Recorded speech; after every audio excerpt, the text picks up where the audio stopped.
Hello guys, in this video we'll learn how to use JWT authentication in Rust.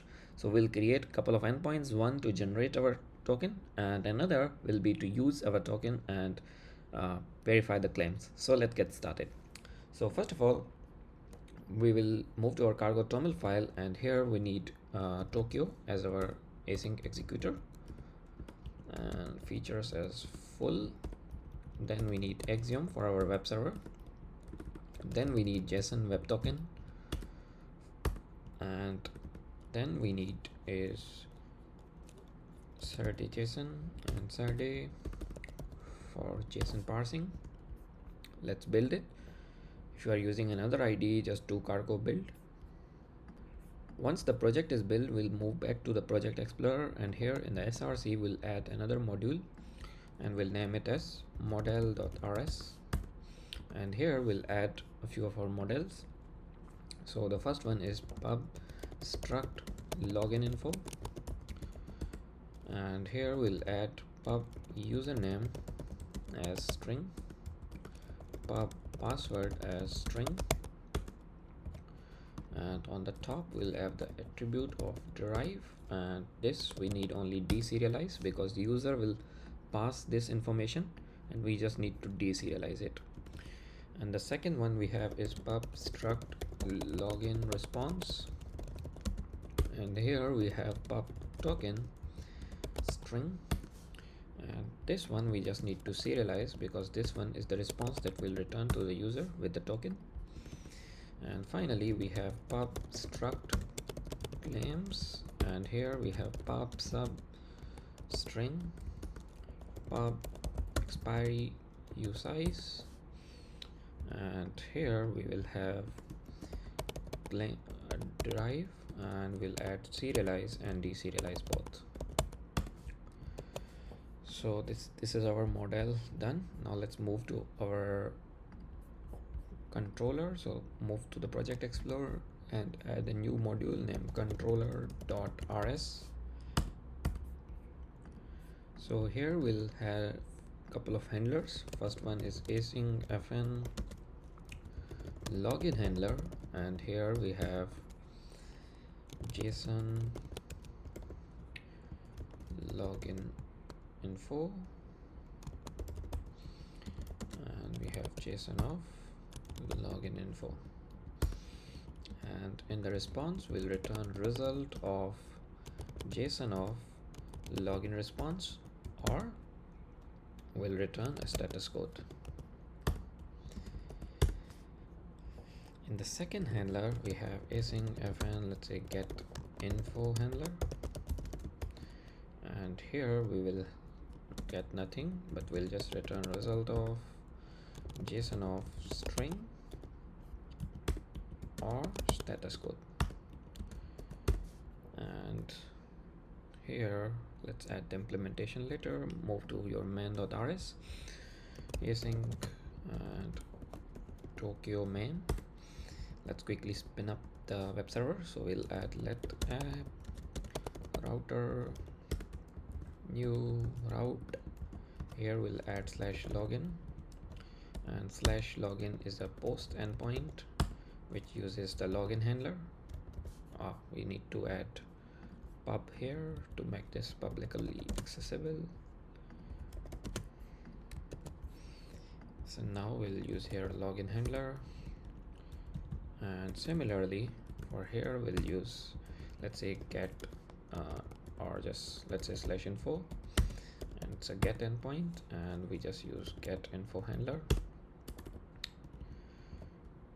Now let's add a listener, so we'll say Tokyo nat TCP listener bin, and just add the address here. I'll just add port 3000, expose the service, await, unwrap, and here we'll add a print listening, and finally we'll add axiom serve listener, and we'll add app await unwrap. So our web server code is done. Now let's go ahead and complete our controller layer. So let's write our login handler. First of all, we'll say let username and login info dot username, and then similarly we have our password,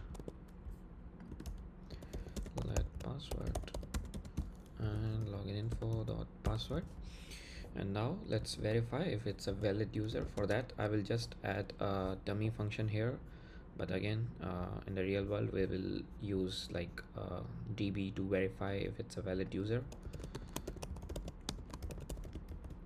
because our purpose here is to learn how to generate JWT and use it. Username, slice type, same password, and we'll say and str,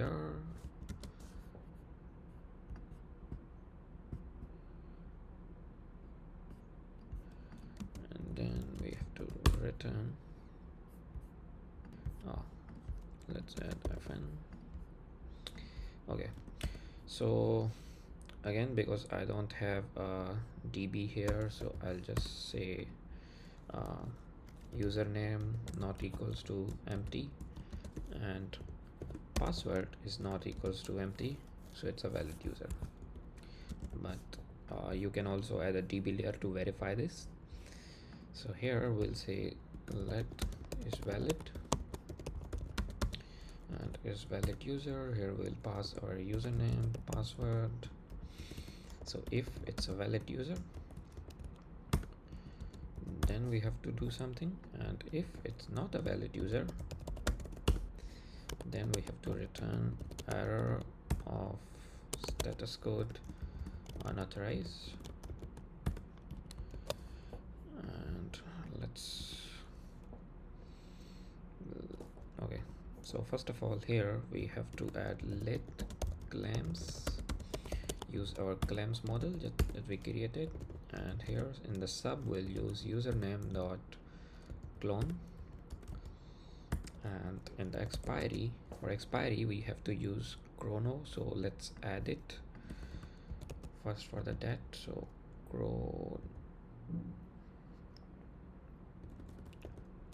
chrono dat and time library in Rust, use the latest version, build. Once your project is built, close it, move back to controller, and let's use it. So here we'll say chrono utc now plus chrono duration hours. So I will just add the expiry as 1 hour from now, but you can add any that you want, and then we will do dot time stamp as usize, and this is done. Wait, let's return okay from here, so the error goes away and we can write our code. Okay, so we have claims done. Now actually we don't need these brackets in Rust, and now we'll just do let token is equals to match in code, and here we'll say and header default and pass our claims and encoding key from secret. So again, you can have a strong key here, but for teaching here just I'll use secret as a ref. So basically just secret is my key, but you can use a strong key.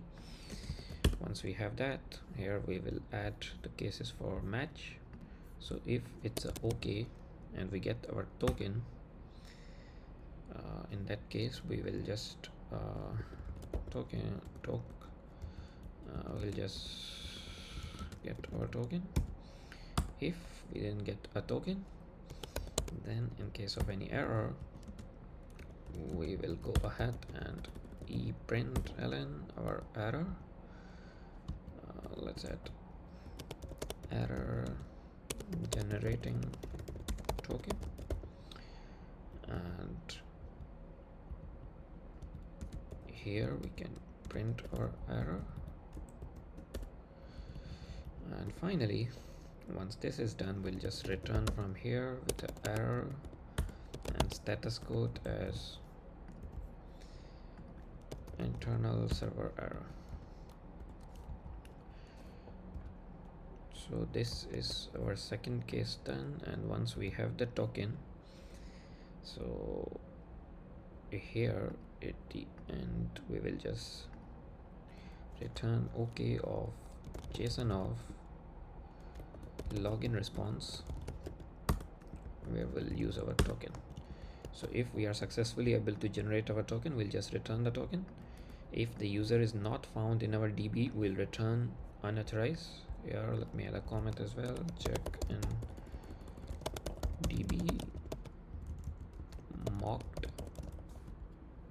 So this is basically returning our token, and this is pretty much ready. Now let's add the definition for isValidUser. Oh, sorry, get info handler.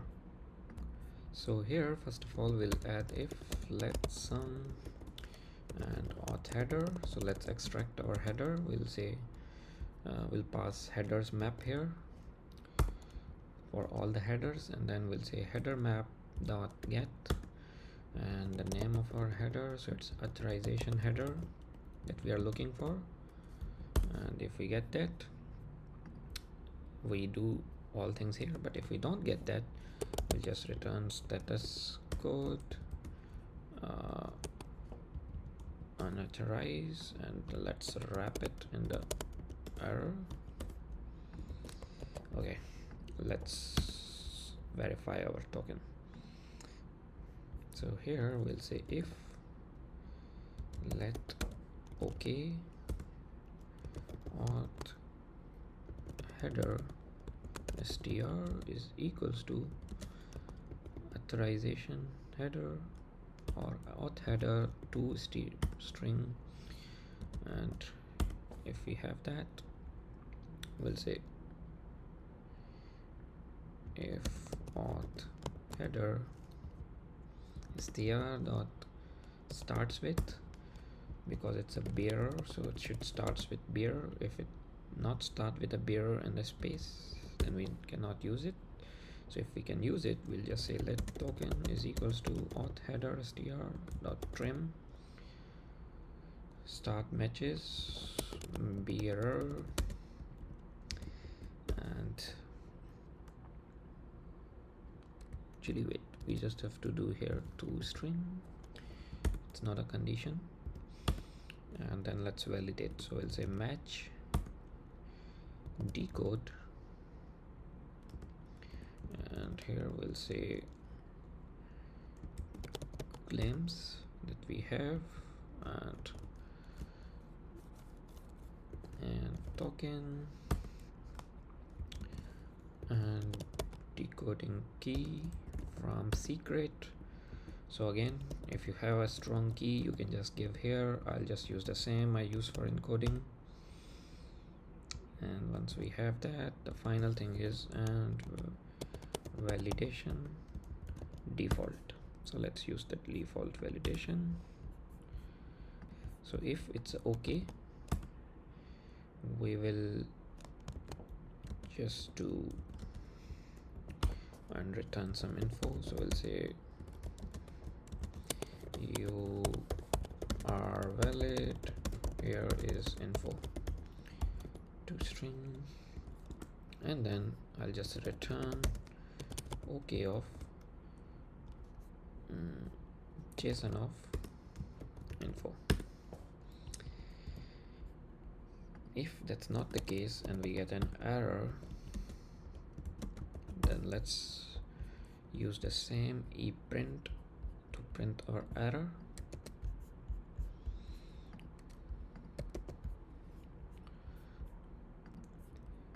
And we return error of status code of unauthorized. So for all other ifs that we have, okay, let's ref the return keyword up. So all the other ifs that we have, this one, this one, this one, and if all of these succeed, we go inside, otherwise we have this unauthorized from here. So I think we are pretty much ready with it. I just add the validation here, but if you have bunch of APIs, you can, put it or extract it outside and use it for once. So now let's go ahead and run our app for the first time. So here we'll just do cargo run dash quite. Okay, so as you can see, the app is listening. Now you can open any of your testing tool that you are most familiar with. I'll go to Insomnia. So once we are in our Insomnia, we'll use HTTP request test and localhost 3000 slash login. And if we send the request on get, it will return 405 because it's a post request. If we send empty, it will return 415 because we need a body in this. So let's add a body JSON, and we'll pass username as, let's say, Jack, and password as, obviously it should not be in plain text, so I'll just use some dummy string, and let's send a request. There you go, we have our token response. So basically our first endpoint is working and we are able to generate JWT token. Now let's use this token in the get request. So we have another one as localhost 3000 slash info. Let's see what happens. We get 401 because it's unauthorized because we didn't send the token. So let's go ahead, and here we will in the headers we'll add our authorization header, and if you add it as it is and send the request, it will send 401 because it needs bearer to start with because we are using bearer auth. And there you go. So it works with 200 OK as the response. So that's it for this video, guys. I hope you guys understand how can we add JWT authentication for our web server in Rust. I'll catch you guys in the next video. Thank you for watching.